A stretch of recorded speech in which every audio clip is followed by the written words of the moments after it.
Welcome to Abergavenny Baptist Church. Life, faith, together. Good morning. I'm reading from John chapter 21 and verses 1 to 14. Afterward, Jesus appeared to his disciples by the Sea of Tiberias. And it happened this way. Simon Peter, Thomas, called Didymus, Nathanael from Cana in Galilee, the sons of Zebedee, and two other disciples were together. "I'm going out to fish," Simon Peter told them. And they said, "We'll go with you." So they went out and got into the boat, but that night they caught nothing. Early in the morning, Jesus stood on the shore, but the disciples didn't realize that it was Jesus. He called out to them, "Friends, haven't you any fish?" "No," they answered. He said, "Throw your net on the right side of the boat, and you'll find some." When they did, they were unable to haul the net in because of the large number of fish. Then the disciple whom Jesus loved said to Peter, "It is the Lord." As soon as Simon Peter heard him say, "It is the Lord," he wrapped his outer garment around him, for he had taken it off, and jumped into the water. The other disciples followed in the boat, towing the net full of fish, for they were not far from the shore, about 100 yards.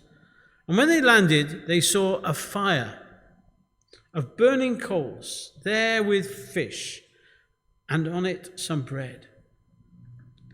And Jesus said to them, "Bring some of the fish that you've just caught." And Simon Peter climbed aboard and dragged the net ashore, and it was full of large fish, 153. But even with so many, the net was not torn. Jesus said to them, "Come and have breakfast." None of the disciples dared ask him, "Who are you?" They knew it was the Lord. Jesus came, took the bread, and gave it to them, and did the same with the fish. And this was now the third time Jesus appeared to his disciples after he was raised from the dead. This is the word of the Lord. Thanks be to God.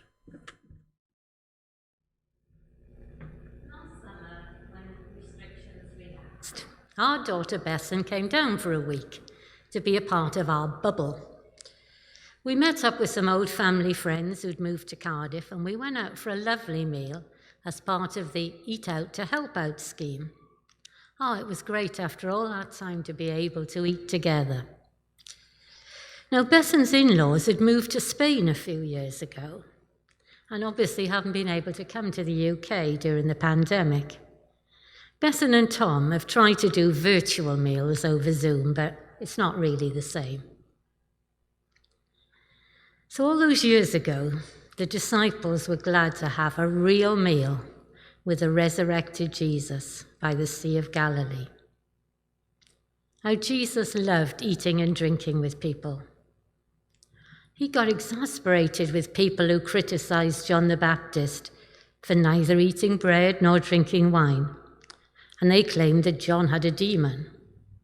However, when Jesus came eating and drinking, were they happy? Oh no, they said, "This is a glutton and a drunkard, a friend of tax collectors and sinners." Let's look at 3 times when Jesus was a guest.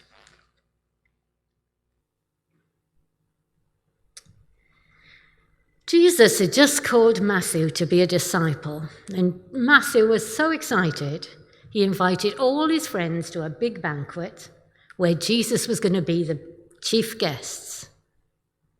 As Matthew was a tax collector, all his friends were like him, tax collectors, hated people who worked for the Romans and skimmed off the profits. Did Jesus have any doubts about going there? No, he was delighted. He wasn't concerned about what people would say. the Pharisees and teachers of the law moaned to his disciples, "Oh, he's eating and drinking with tax collectors and sinners." Jesus didn't care about his reputation, or even about eating food that had been paid for by extortion. If Matthew was a generous host, you could not quite say the same about Simon the Pharisee, who also invited Jesus for a meal. Now, not sure why he treated him as rudely as he did. Perhaps Simon wanted Jesus to come and he was curious about him, but he didn't want his fellow Pharisees to think he was making him too welcome. But whatever the reason, he failed to observe the basic courtesies. He didn't welcome him with a kiss. He didn't wash his dirty feet, nor pour oil on his head. And Jesus knew this. It hadn't passed him by. And he pointed out that the forgiven prostitute who'd sneaked into the party and washed his feet with her repentant tears, dried them with her hair, kissed them, and anointed them with expensive perfume, was the more gracious.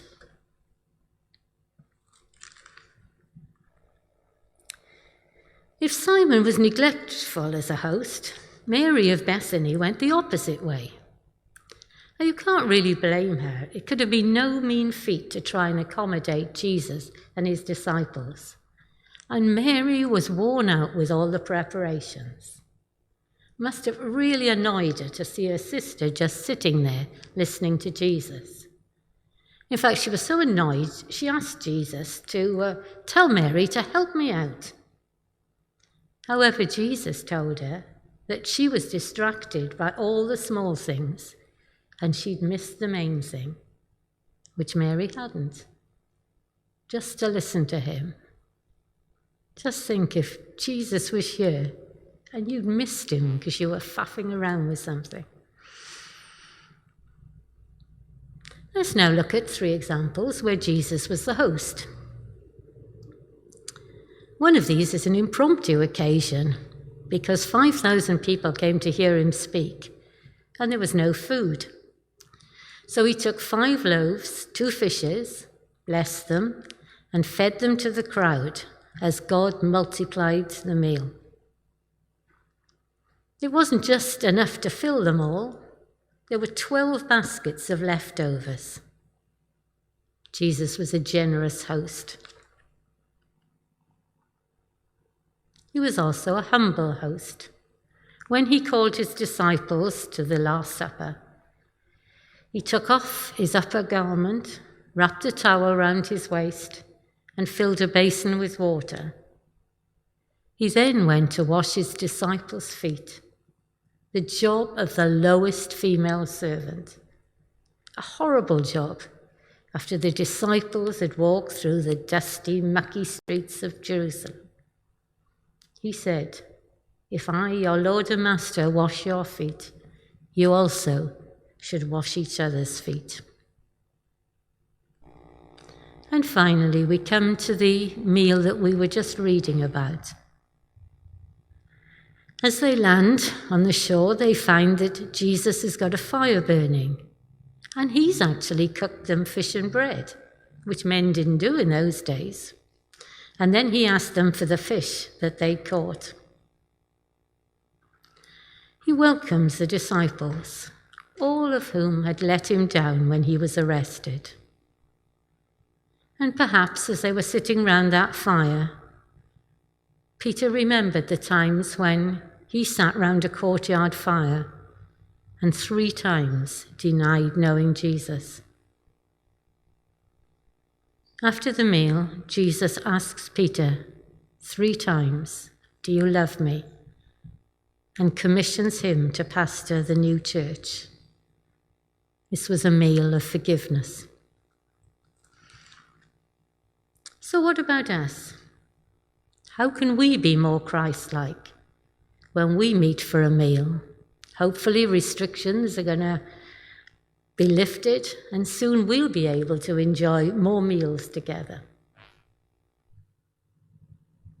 Open-minded.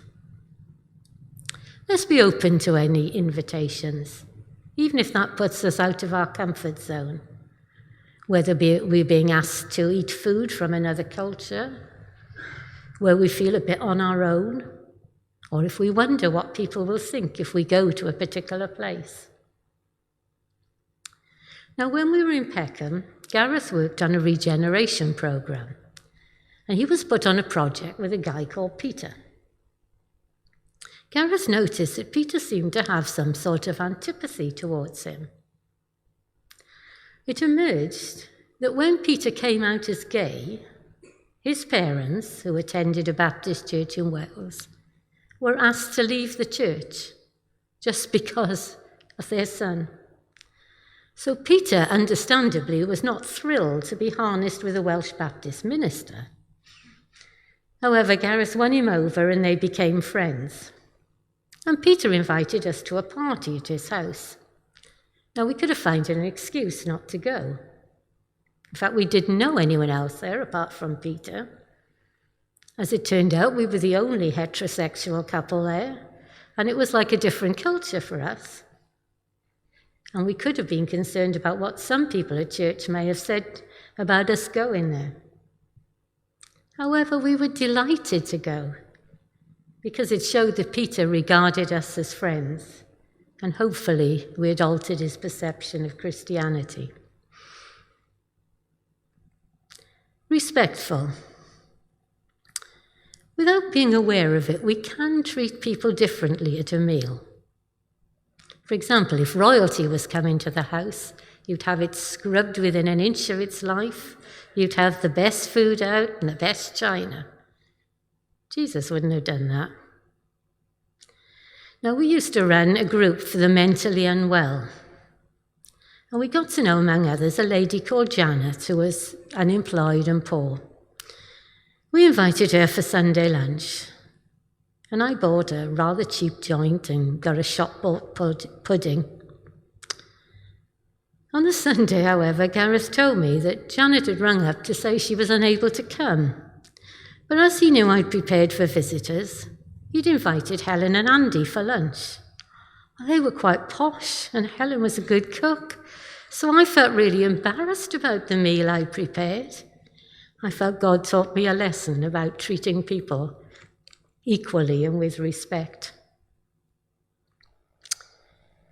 Now, as I said, Martha's the one we can probably most relate to. Sometimes it's an effort to entertain other people.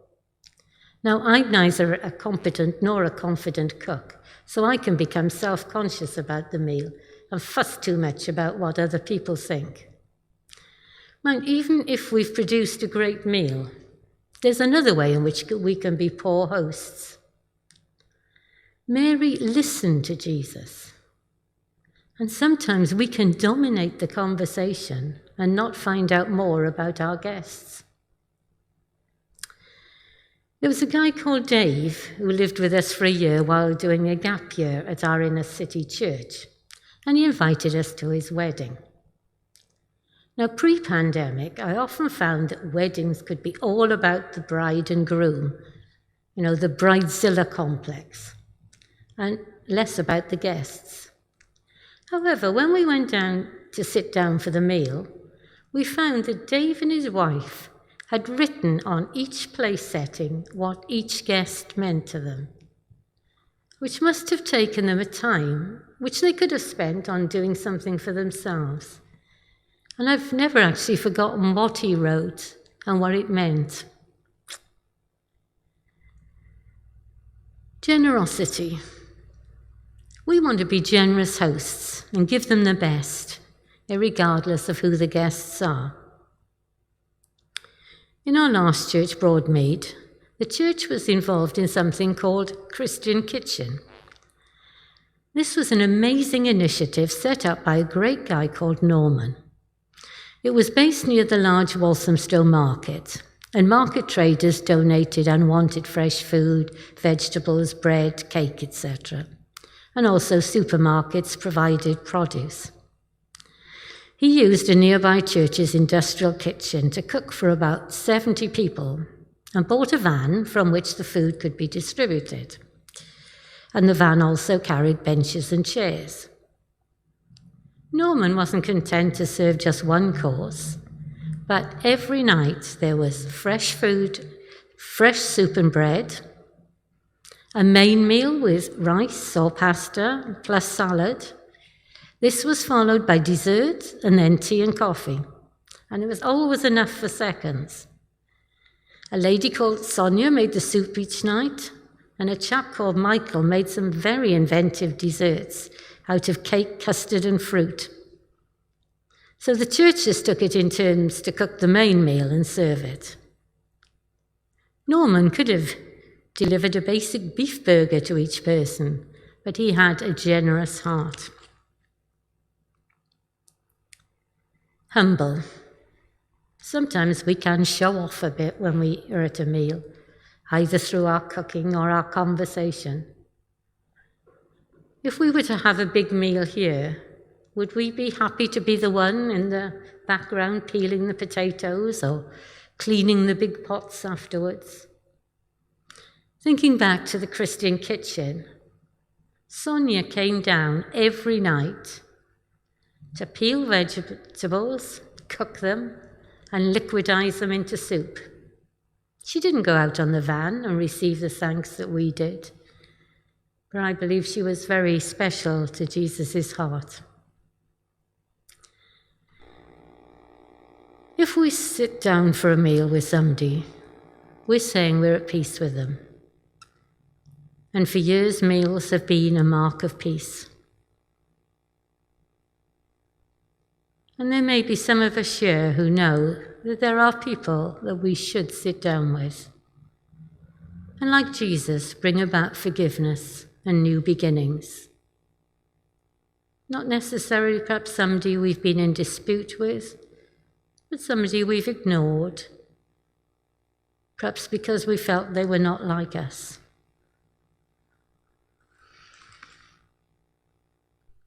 As we prepare to enjoy meals with each other again, can we remember to be open-minded, respectful, attentive, generous, humble, and forgiving?